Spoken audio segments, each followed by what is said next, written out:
You ever wanted to peek behind the curtain? Ever wanted to know how the Disney magic got made?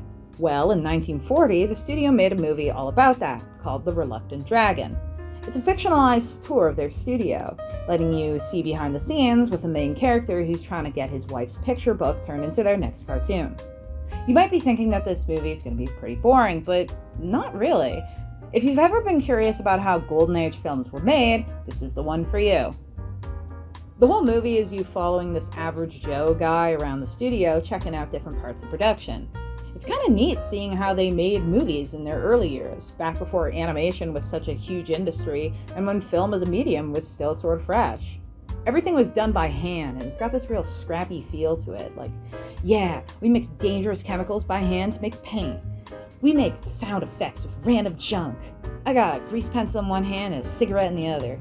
It really feels authentic.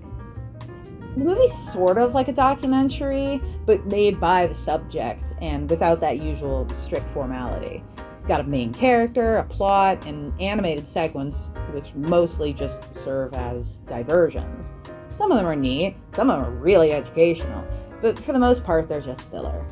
The worst offender of this is the film's namesake. All this build-up for The Reluctant Dragon, and it's meh. It's not really anything special. I can only imagine that they tagged this on at the end just to keep the kids in the audience entertained. I hope the dragon has a lovely Pride Month, but his short just ain't doing it for me, sorry. 75% of this film is interesting.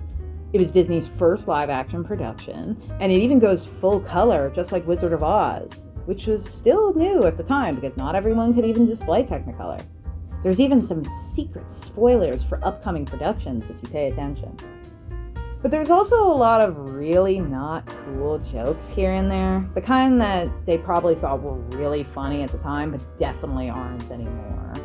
It sort of stains the overall experience. Plus, this was released during the animator strike, so things were definitely not this chummy in real life at the studio. The Reluctant Dragon isn't a total slam dunk, but for an afternoon, it's a nice, chill time. It's a piece of animation history. Some of the jokes are kind of funny, and it's neat to see how they made everything back in the day. But you've also got a ton of jokes that are really, really racist, and a lot of filler. So it's not the greatest thing in the world. And so, my final ranking for this movie is 3 gay dragons out of 5.